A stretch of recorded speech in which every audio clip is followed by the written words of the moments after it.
Salut à tous, Apple a sorti pour les iPads de 2018 iPadOS 17.17, non 17.7.9. Voilà, je suis en train de faire la mise à jour, je vous dirai ce que ça corrige. Voilà, bisous. Allez, installation de iPadOS 17.7.9.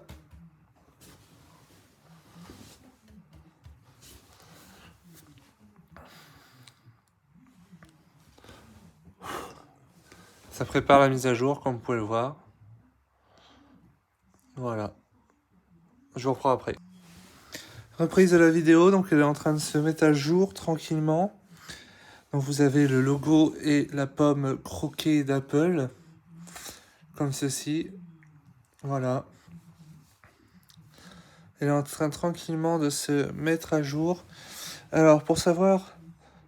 Tais-toi, papa typé. Ta gueule, Stitch. Pour ceux qui veulent savoir, une mise à jour, en fait, quand Apple dit, ouais, je sais pas, imaginons, ouais, vous avez une mise à jour pour votre iPhone, téléchargez-la. Donc ça va download la mise à jour en premier, donc ça jusque-là c'est classique. Et après, j'ai fini mon café? Oui. Et après, une fois que ça download la mise à jour, ça va l'installer. Et installer, ça peut prendre du temps, genre, ça va reboot plusieurs fois l'appareil. Voilà, c'est en cours d'installation, l'iPad fait sa mise à jour. Alors, je voulais préciser quelque chose. Quand Apple dit vous avez une mise à jour pour votre iPhone, pour votre iPad, pour votre Apple Watch, pour votre Apple TV, pour votre Mac, tout ça, ça va d'abord télécharger la mise à jour. C'est-à-dire ça va download la mise à jour. Donc, par exemple, si la mise à jour fait 2 Go, ça va download 2 Go. Et ensuite, ça va vous demander de redémarrer pour installer. Vous vous dites, ouais, installer, c'est pas long, tout ça. Alors, installer, des fois, ça prend plus de temps que télécharger. Parce que, en gros, ce qu'il fait, ben, on ne saura pas plus parce que il nous explique pas ce qu'il fait. Il n'y a pas de timing comme sur les Mac ou quelque chose comme ça. Parce que souvenez-vous, quand vous réinstallez macOS, quand vous installez le macOS sur un disque dur, que ce soit Macintosh Hard Drive ou autre chose, ben, il y a un timer, il y a un timing qui dit ouais, installation de Mac sur Macintosh HD, temps restant, je sais pas, 10 minutes. Et ben là, vous ne savez pas combien de temps il reste à chaque fois sur la mise à jour de l'iPad. Donc ça peut être aller de... Ouais, genre ça prend 5 minutes et puis l'iPad redémarre, ou ça peut aller de ça prend 2 heures, quoi. Donc pour les iPhones récents, genre à partir du 13 au 16, les mises à jour vont assez vite. Pour les iPads récents, à partir de 2017 jusqu'à 2025, ça va assez vite. Et pour les vieux iPads comme les iPads Air de première gène, les iPads Air de deuxième génération et tout ça, ça peut prendre un max de temps. Et pareil pour les vieux iPhones, genre vous prenez un iPhone 12 ou un iPhone 11 ou un iPhone X, XS, XR, 11, 11 Pro, 12, 12 Pro, 13, non, 12, 12 Pro, 12 Pro Max. Les mises à jour peuvent être super lentes à installer.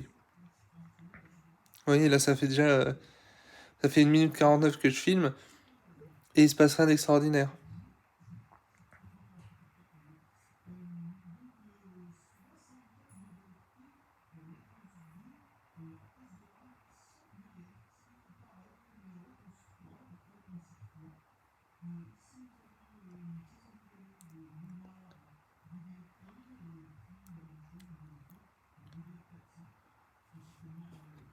Oui, il se passe rien d'extraordinaire, hein.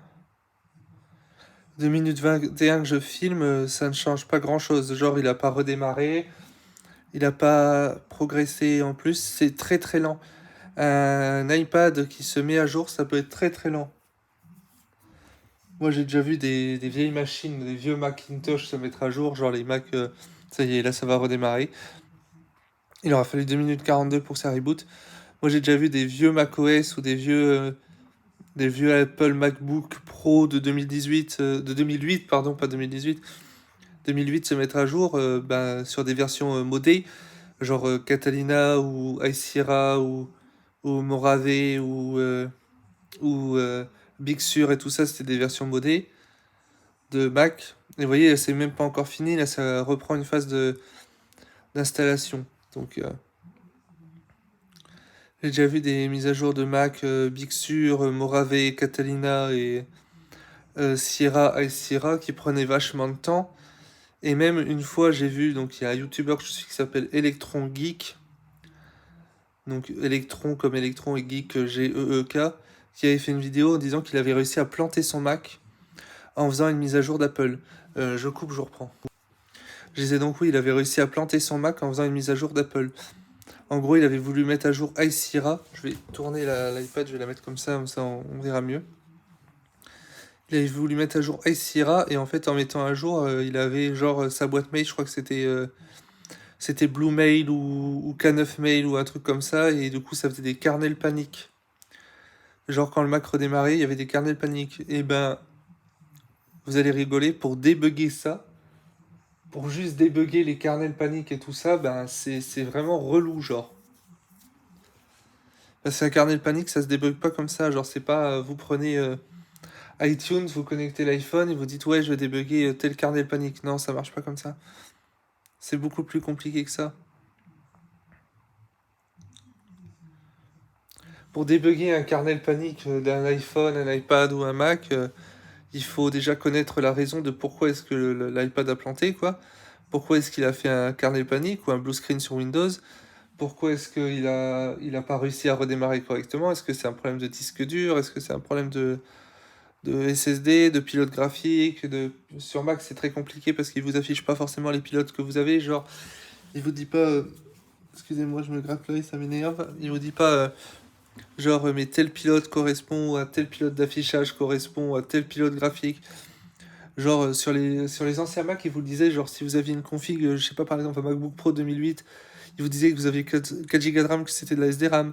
Il vous disait que vous avez une GeForce GT 512M à Intel Core Duo, mais sur les nouveaux, ça vous dit pas. Voilà, donc le Mac a redémarré, donc on va...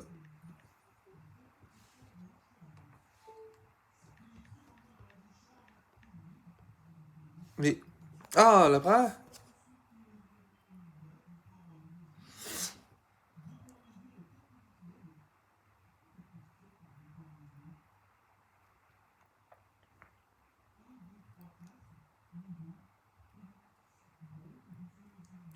Le Mac a redémarré, n'importe quoi, l'iPad a redémarré.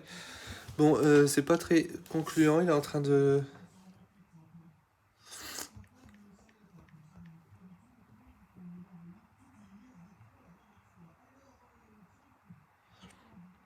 Bon, bah, je sais pas ce que ça change. Apparemment, ça ajoute des correctifs de mise à jour et tout. Voilà, bah, je vais faire le test et je vous dis quoi.